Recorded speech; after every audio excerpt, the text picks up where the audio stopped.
Well, I said last night after the Avs skated away with a shutout victory after not really having the puck in the first of a back-to-back matchup against the Nashville Predators, I said this, Mark Springer, if they do that against Chicago, it won't end well. Well, they kind of did that against Chicago, certainly in the first period.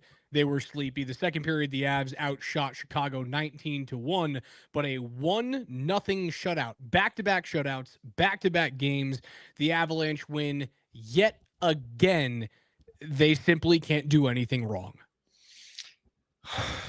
You know, man, all that I have to say after that game, after back-to-back shutouts from the Woods, first of the black variety, then of the wedge variety tonight, paint my reindeer and call me a goblin.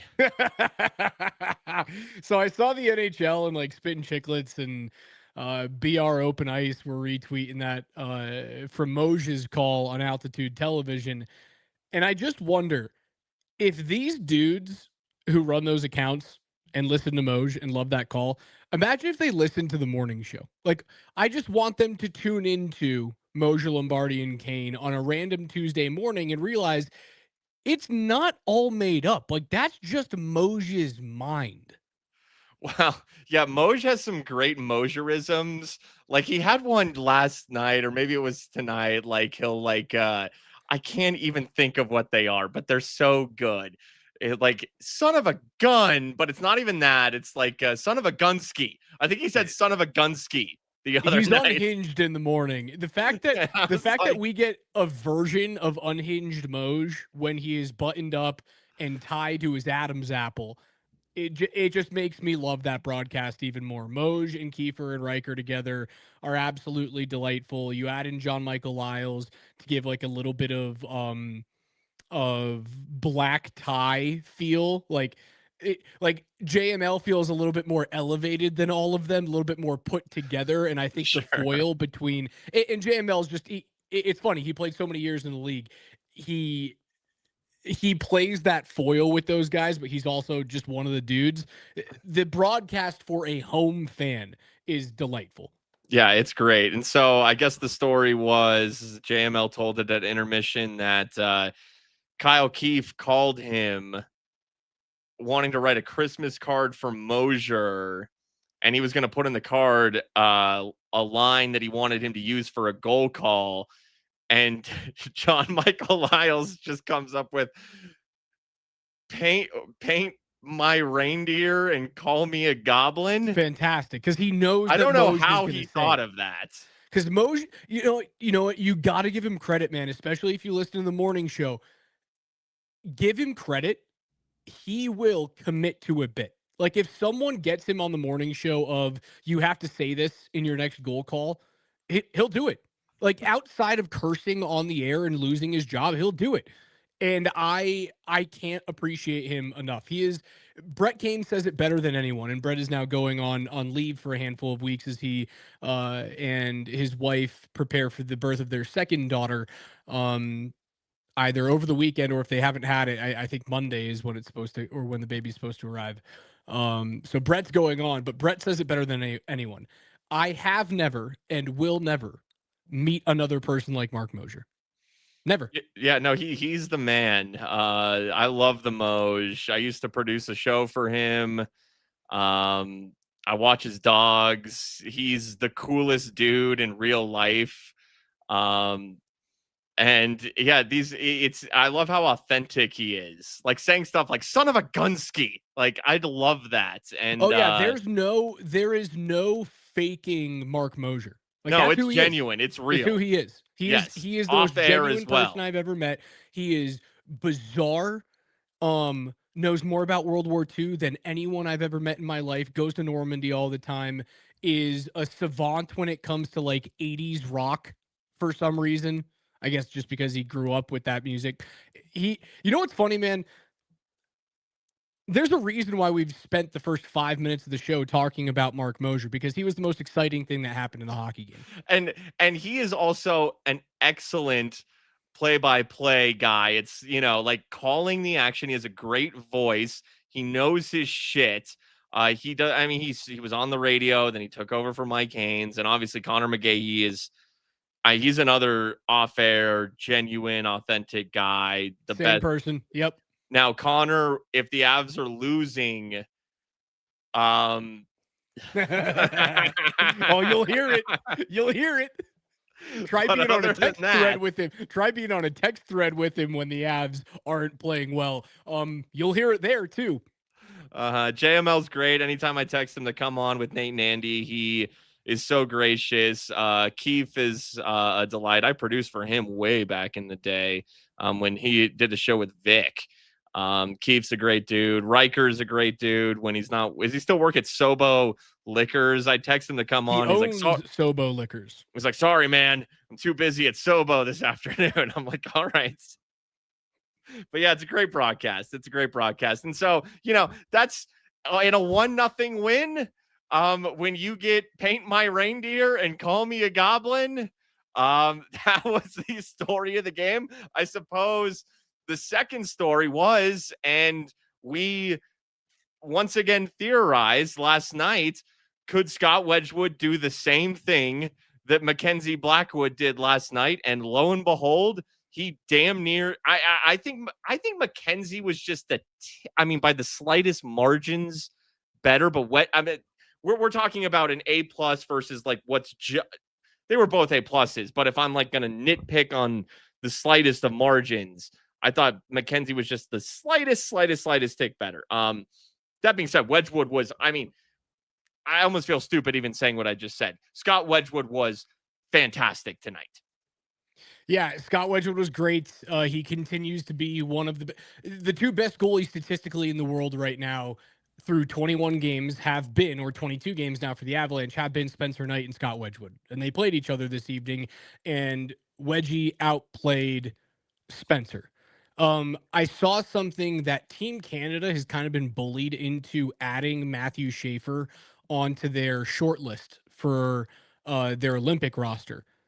I don't know how Scott Wedgwood and Team Canada or Hockey Canada fans and brass have not bullied each other to get Scott Wedgwood into camp for them. Like, he's right now the best Canadian goaltender, and I don't think it's close, just in terms of like current form. If they want to I'm telling you guys, they're going to take Jordan Binnington to Italy, because there's this mantra of he plays big when the moment is big. And I guess that's true, right? Like, the reason why we talk about Jordan Binnington as a relevant goaltender in the National Hockey League is because he went on that crazy run with St. Louis back in, 2019 when they won their cup? That wild run, they beat Boston in 7 games. It's the reason why we talk about him like he's still completely relevant, and he's not. Statistically, Jordan Binnington is one of, if not the worst starting goaltender in the NHL right now, and Canada is going to take him. I can't believe Scott Wedgwood's not even going to get sniffed at for some reason. And you know what? If Canada doesn't win gold, that's going to be the reason. And he's also a great locker room dude. Good for the vibes is Scott Wedgwood. I'm not sure how great Jordan Binnington is for the vibes. You know what I'm saying? He's one of those weird goalies. And there's a handful of them, personality-wise. Scott Wedgwood is like a chill, normal dude. Yeah, I'm looking at the Scott Wedgwood lead the NHL in save percentage right now. No, Spencer Knight is 1. Spencer Knight was 1 going into the game. I don't know if the shutout this evening for Wedgwood is enough to leapfrog him. I think they were separated by 0.02 of a point. You know who else is up there, but who actually is leading the league in save percentage, but he doesn't have enough starts, but he's now 6-0-2. Jesper Wallstedt of the Wild. Yeah, he's hot right now. Late first-round pick a few years ago. He's like 23 years old, got a shutout win. Springer. In Winnipeg today. And so, Landeskog will be on Team Sweden with him. Wallstedt is a Swede. But yeah, dude, I'm looking at the leaders right now, and if Team Canada doesn't bring Scott Wedgwood, what are you doing? Can you tell me? And I don't know if you know this, and I know this only because I saw it on Twitter 2 days ago. What team traded away the first round pick to Minnesota that became Jesper Wallstedt? Oh my gosh. I would not. Nope. Top of the head, I could not. I'd have to It is really a ponder it it. is a goaltending needy team. The Oilers? The Oilers. Oh The no. What Oilers was the trade? traded away the first round pick that became Jesper Wallstedt. And they're looking at this guy look like he's the next version of who was the wonderful goaltender in Minnesota for all of those years? Who's the Backstrom? Nicholas Backstrom? Was that his name? Oh my It may gosh. I not have mean, been Devin Nicholas Backstrom, but Dubnyk I think was there. Kemper was there. am I missing a wild goalie that was really good? I mean, Fleury was there at the end of his career. I'm blanking. I'm probably really stupid here, but I'm blanking. The trade was this: the 2015 trade. The Oilers send the 16th and the 33rd overall picks to the New York Islanders for a young defender struggling in the American Hockey League, Griffin Reinert. At the time, it was an awful trade and somehow has gotten even worse. Available at 16th overall in 2015 are the following: Matthew Barzal, Kyle Connor, Thomas Shabbat, Joel Eriksson Ek, Brock Besser. 2 picks after the 33rd overall pick, Sebastian Aho is selected. In that same draft, the Oilers at number 1 overall took Connor McDavid. They could have had Connor McDavid, and the one thing that has stopped Connor McDavid from winning a Stanley Cup championship, a starting goalie, all in the same draft. Yeah, and so Minnesota's won 5 in a row. The Avs have won 9 in a row. They play each other this week. I think it's Friday. Could be. That's got to be Friday because Thursday's Thanksgiving. So I think it's Friday that they play each other. Yep, this Friday, Black Friday afternoon game. 1:30 puck drop, and the Avs will play the Sharks on Wednesday before that. And the Wild will be in Chicago to play these same Blackhawks on Wednesday as well. Yeah, Minnesota's gotten hot. And they have a tandem, Wallstedt and Gustafsson. And they're now at 28 points, just 2 back of the Stars. And the Avs have their tandem, which is, good for best in the NHL with 37 points. So interesting matchup on Friday. First, you got to get through the sneaky San Jose Sharks, who last I checked are up the end of the second period, up 2-0. On the Bruins. Macklin Celebrini scored again on the power play. So you saw Bedard tonight. I didn't think Bedard was anything amazing. I mean, he had his moments. He was good. And then you will see Celebrini, who, Bedard was the wunderkind, and Celebrini was heralded as well, but not near as much as Bedard. Celebrini's been better. Celebrini is the better hockey player. He's the better, more complete hockey player. Bedard has an unrivaled release of his wrist shot. Celebrini is the better player. He is a 200-foot player. He's better in the defensive zone. He's better on the draw. He's more of a dick to play against. Like, he's not the dude's a dog, man. He's got that type of grit in him. He's better. He is simply a better hockey player. So, and I've said this before on the show, like, if it comes down to one roster spot between Celebrini and Bedard, I'm taking Celebrini. And so the Avs will go back to back, not night wise, but game wise. Bedard tonight, Celebrini on Wednesday. And you mentioned Spencer Knight, and he had a good game. He had a big save on Ross Colton late, where I thought Ross on a little mini breakaway had a chance to score, but Knight was real good with his right pad. Real good stretch save from him. But Spencer, I mean, this game kind of comes down to Spencer Knight throwing a puck into the middle of the ice. And who should it end up on? Whose blade should that puck end up on? Tristan Nielsen's. And Tristan Nielsen, who's just like, he's 25 years old, I think. I don't know much about him. He's one of these random AHL dudes. That's where the Avs are at right now because of some injuries. And I could sense that most in that moment, Tristan Nielsen's like, holy shit, this puck's on my blade right now.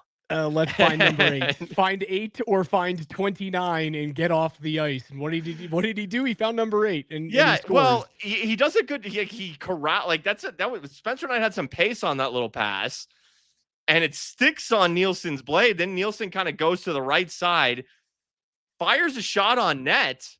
Good little shot. Produces a hardy rebound. And Cale Makar finds it, cleans it up. Cale had a really nice move left side, somewhat, but not entirely reminiscent of the move that he had in The that one that was the one overtime that happened game. early in the first period. Yeah. And they showed the highlight, and it's always great to see the highlight of that Cale goal. That's his best play so far in his career. Oh, yeah. I wouldn't be surprised if he has one that matches that down the road, though. But he had another really good left side push, good snapshot, hit the post. But then on this play, he corrals Nielsen's rebound, and that did hit the post as well, except this one went posting in.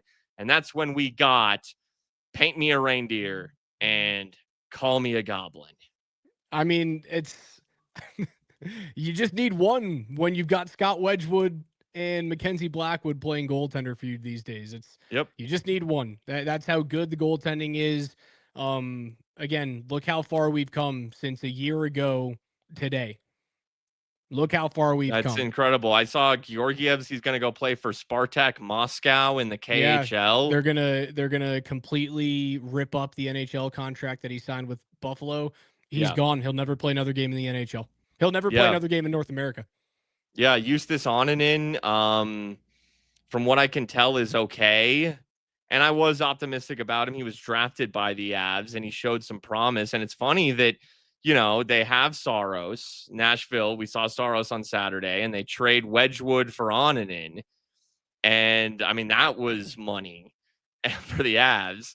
And because they acquire Onanen and they extend Saros, they trade Yaroslav Askarov, who was a good young Russian goaltending prospect, to the San Jose Sharks. I mean, Askarov was – people forget, Yaroslav Askarov was like bona fide next great Russian goaltending prospect. Like, they were talking about him in the same vein as Vasilevsky, as Bobrovsky, as Evgeny Nabokov, like your great Russian goaltenders. Yaroslav Askarov was in the same vein. He had an amazing junior career. Yep, and so he's in net for the Sharks tonight, who are on the verge of going 2 games over 500 with a nice home win over the Bruins, and it's in all likelihood, with a few nights off, the Avs will see Askarov. And I think they saw him several weekends ago now when Blackwood made his first start of the season. Sharks got them in overtime. That was the last time Colorado has lost a hockey game, Spring. Yeah, you're right. And but that was the second day of a back-to-back. They played Vegas on Nevada Day, on Halloween, the day before. So they were a little tired, lost in overtime. And now they'll see, I would assume, Askarov and Celebrini and the Sharks on Wednesday. You probably go get that one. I think that Minnesota probably gets Chicago on Wednesday as well. And we got this interesting little, I'm not trying to overlook the Sharks. I am a fan of the San Jose Sharks. I think that they are building something there. It's not just Celebrini and Askarov. I like Will Smith. He's a good young player. Add another Will Smith to the list. Kurashev, who came over from the Blackhawks, has been scoring some goals for them.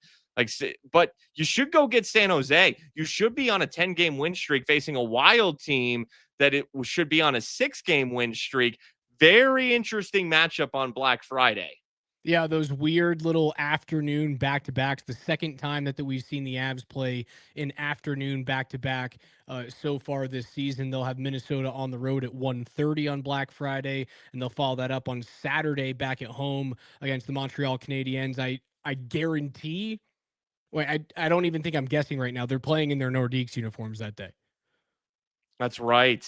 I forgot about the Nordiques uniforms. How great! Because I felt like that was just a Nordiques Whalers thing, but no. They're here a handful of games this season. Yeah, Guru goes like, how did we think that Georgiev was the answer? And you do have to do some history on it. Alexander Georgiev was the heir apparent to Henrik Lundqvist. And when he was in New York, he showed some really good like flashes of, okay, he's going to be the next starter. Is he going to be Hank? Is he going to be a Hall of Famer? Probably not, but he looks good enough. And I just wonder if he ends up being a story, like a cautionary tale of, if you don't get started on your career and someone else comes up behind you and the organization falls in love with them. And that's how New York found Igor Shesterkin. He was a diamond in the rough. Like, if am I correct? He's like a 5th or a 6th round draft pick. Yeah, something like that. So New York finds Shesterkin, they fall in love with him. They go, oh crap, like he's actually the real deal. He's the Vezina Trophy winner in this goaltending room. And I wonder if Georgiev's failure to rise to the moment and to make the big save, honestly, not even the big save, to make the save when you need it, whether it was a grade A save or not let in a backbreaker like a soft angle goal, a last minute goal, a first minute goal, or a goal within the first minute of you scoring, right? Like those big time momentum shifters. I wonder if it started in New York and Well, it it's just got like shrouded by the fact that the Avalanche were just a really good hockey team. it's weird though, because he was good in his first season with Colorado. I believe the save percentage was over 90. And they make the playoffs. The Nichushkin things happens. I remember talking about that series, and at no point where we were like, "Oh, is anything on Georgiev?" Yeah, he wasn't the reason why they lost that series. And he had a good season overall. He was a. It First year wasn't in like Colorado.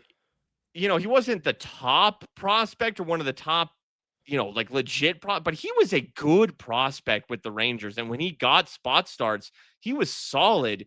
And I understood why the Avs targeted him. And he was good in his first season here. And then, man, to San Jose and the Blackwood trade, and Right. he couldn't even cut it with the Sharks. Certainly couldn't cut it with. I mean, you're talking the Sharks and the Sabres. I don't know what happened there.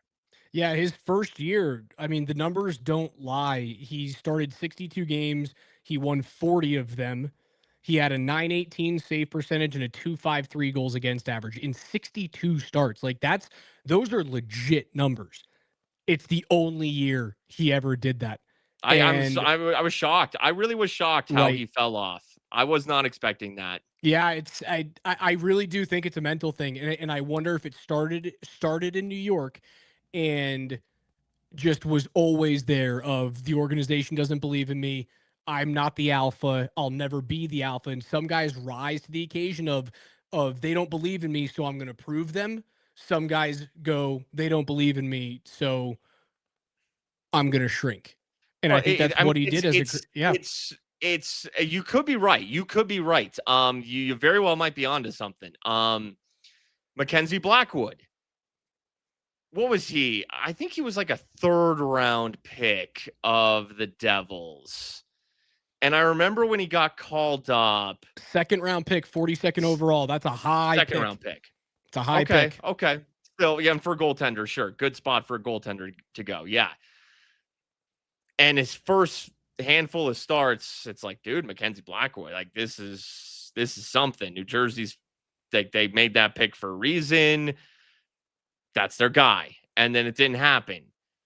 But here we are, and Mackenzie Blackwood has figured it out. So it can be different, And speaking of young stud Russian prospects, Avs have Ilya Nabokov. He's still with the Eagles, right? Struggling in his first year in North America. And I think that's one of the main reasons why Colorado extends Scott Wedgwood, is because the original plan was Wedgwood plays out his contract.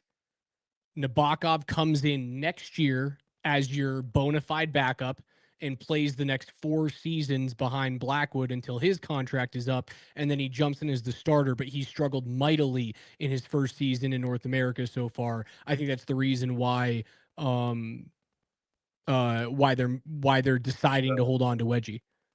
And because of Blackwood, I've viewed Nabokov, even though, a 2nd round pick, which is goalies, Spencer Knight, he went like mid first round. That's kind of an outlier. Goalies typically don't go even that high. But Spencer Knight was a hell of a prospect. And the Panthers gave up on him because he wasn't I doing great in his apologize. early return. He's struggling. He's struggling comparatively in. Is he loaned back to the KHL? Nabokov? I think he's struggling in the K right now. Then they Okay, brought I him knew over, he they was loaned with him the back. Eagles for a bit. I didn't know if he was still there. I do not keep up on the Colorado Eagles. I do not. I'm looking right now, but I know he's struggling. Yeah, I'd seen he had been struggling with the Eagles. I couldn't tell you if he was still there or not. Unfortunately I can't keep up with the KHL anymore because I can't bet on it anymore because Vladimir Putin's a fucking piece of shit who started a war, and now I can't bet on Russian sports. Yeah, he's got a sub 900 save percentage in 19 games right now. He's got 10 wins, but he's not playing as hot as he was. Uh-huh. Well, It does suck that we can't like seriously follow KHL hockey anymore. I was following loved the that K. part of our show. I enjoyed it. Oh well.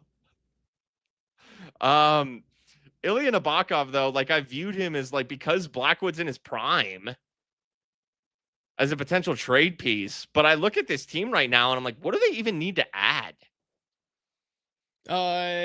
Maybe a rangy depth defenseman. Because Toronto sucks so badly. You see Toronto's percentage of making the playoffs is 6.8 right now.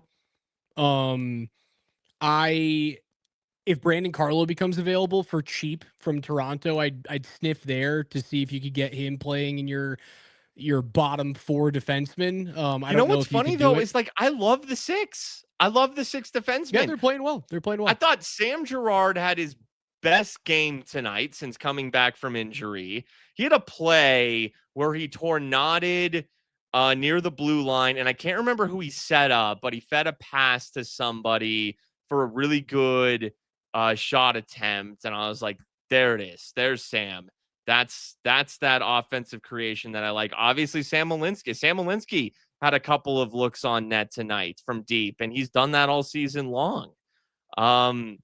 Manson and Burns once again. I mean, they were a very great defensive pair tonight. There was this little moment where there were some defensive breakdowns, but they cleaned it up real quick. The whole unit, everybody, all six cleaned it up pretty shortly thereafter. I don't know, man. 1 through 6, I think it's as good of a 1 through 6 as there is in the league. Unfortunately, there really isn't a defenseman to trade for right now. That's the thing. Who's the best left-handed defenseman that's a tradable D-man right now? I don't know. I haven't looked into it, and I haven't looked into it because it's early. There really isn't one, man. Because I don't see anything they need. They're all righties. Including Carlo, who I brought up. Sure. And you got a couple lefties in Taves and Girard. So 4 right to 2 left is what they're working with right now. And I like all 6. I'm a fan of all 6. And I would be comfortable with if the playoffs started tomorrow and the Avs were they had Nichushkin and they had O'Connor, I would be comfortable with this roster going, that can win a cup. If they're 100% healthy and nobody has a season-ending injury, all of them are going to be back. 3 of them are going to be back in the next week or 2, maybe 3. Nichushkin could be just a tick behind in terms of 3 weeks, but he might be back even before 3 weeks, the way it kind of looks. And then Brindley's probably by 2026. And obviously someone else is going to go out, that's just the way it goes. But as long as none of this is season ending, and if everybody's healthy, you have every single slot accounted for. A lot of that is Gavin Brindley. Gavin Brindley's proven himself. And Victor Olofsson is a guy I wanted to talk about. I thought tonight he had a couple of nice defensive plays. And you talked about that in the offseason, how his defensive metrics were actually improved last season with the Golden Knights. I noticed tonight Olofsson had a couple nice back checks. Mm-hmm. And Gabe Landeskog, I'm noticing the stride getting a little more spunkier. spunkier. I love. Yeah, I wasn't good. I didn't know what word you you didn't were think I was going gonna to go go for with there, that but I like spunky. adjective, did you? I like spunkies. He looks sprightly. He looks yummy. Yeah, and it was his Yeah, birthday today. Happy birthday, Gabriel yeah, Landeskog. son of a gun, man. They Son wouldn't of a let him get an empty gunski. netter at the end of the son of a gunski. You know what? Let's hear from Scott Wedgwood. He caught up with Kyle Keefe earlier. This is Scotty Wedgwood giving Kiefer the business. Yeah, Scotty, you know, you look at what Eric Johnson's doing, and Wedgewood might have. And he told Biz, he said, "Hey, I want that job." Wedgewood's a fun dude. He's a good dude, and most importantly, he came on with Nate and Andy a couple weeks ago. Very gracious of him to do that. He played great tonight. He's played great all season He's just the long. man. He fits. He's a good goaltender. He is fun to watch because of his style. It's very punchy. And it's so different from who Mackenzie Blackwood is in net. And they are different personalities as well, but both are cool goalies. None of them are weird dudes. They're just And the playing some of the best hockey we've journey ever can be seen. completely different. Like, look Yes. at Wedgwood's career. You know, just a career backup. I don't even, where was he even drafted? Had to be low. I mean, Scott this Wedgwood, guy no clue. was just kind of he has fought his way, third round, but 2010 draft. And he doesn't make his debut. When does he make his NHL debut? Let's see here. He makes his debut. So drafted in 2010, makes his NHL debut in 2015, played 4 games. And then the next 2 years back down in the AHL. And then 2017 with the Coyotes, he gets 20 starts. Then back down to the AHL for the next couple seasons. And then in 2020, he's back with the Devils, starts 16 games. And so, I mean, it's just been a slog of a career. And they just worked his ass off, never gave up. And look at where he is now. He's been fantastic. Let's hear from the head coach before we get out of here tonight and hand things off to DMAC and Coach. They will have Altitude After Dark starting in about 15 minutes from right now. Here's subpar to our Jared Bednar talking about his team's red hot start. I mean, hey man, it's funny that this game, it played out so similarly to last night, but it also played out in a way that, you know, we kind of when we were previewing this game, like, Colorado doesn't play their best last night, but they still get a 3-0 win. And Chicago overall has had a good season despite a poor performance in Buffalo the other night. Well, first period, Blackhawks outshoot the Avs 11-2. But Scott Wedgwood was great. And it's like, okay, what did Wedgwood save you not only the period, but the game just by having a strong first period? And then the Avs outshoot him 19-1 in the second period on the second night of a back-to-back. And I'm sure that there was a conversation in the room at the end of the first period. And that's where it's not just Jared Bednar, it's leadership in the terms of Nathan MacKinnon and Cale Makar and Gabriel Landeskog. And fire was lit under them, even on tired legs. And, that 19-1 in the second period, culminating with the Cale Makar goal towards the end of the second period, because they were able to find their legs in the second period and they had great goaltending, they win this game. Dude, I can't believe where they're sitting right now through 22 games. 16, 1-5 for the 7th time. The Avalanche have back-to-back shutouts, just the 5th time, I believe, in back-to-back games. I saw the tweet from Brendan McNicholas a little bit earlier. I may be bastardizing that, but I think that's what the stat is right now. They have a points percentage of .841. They have 15 regulation wins, which is 5 clear of Dallas. Like, the regulation wins, which is the first tiebreaker when it goes into playoffs, they have 5 more than the next best team in the national or the Western Conference.